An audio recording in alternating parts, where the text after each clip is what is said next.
Szerintem nem érdemes várni mondjuk 1-2 évet azzal, hogy egy próbaalkalomra eljöjj, mint ahogy mondjuk én is tettem, meg még sokan. Ezt már nagyon megbántam.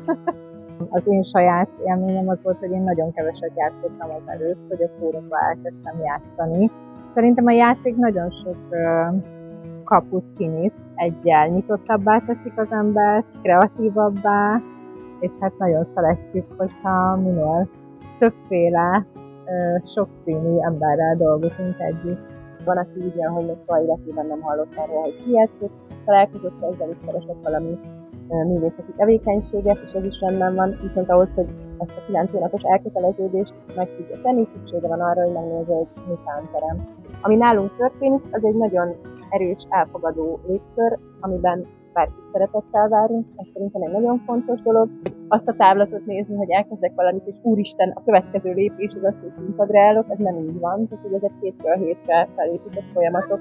Minden tréningen játszunk nagyon sokat, nagyon sok jelenetezés van a tréningek során, de ezek a jelenetek sem egyből intróból születnek, hanem arra általában felkészülési időt, meg néha jó félni.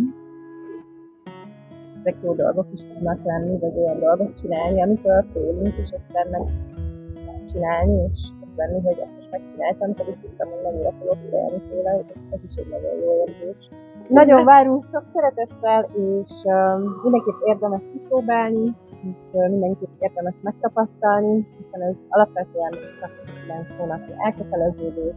És hogyha az ember megnézi, hogy mennyit él mondjuk, hogy az átlag életkorral összevetve, a 9 hónap az nem egy ilyen nagyon-nagyon sok idő, viszont ez az élmény sokkal többet ad a hátralévő életünkhöz szerintem, mint amennyi elköteleződést elvár tőlem, vagy áldozatot, és nagyon fogunk elvigyázni.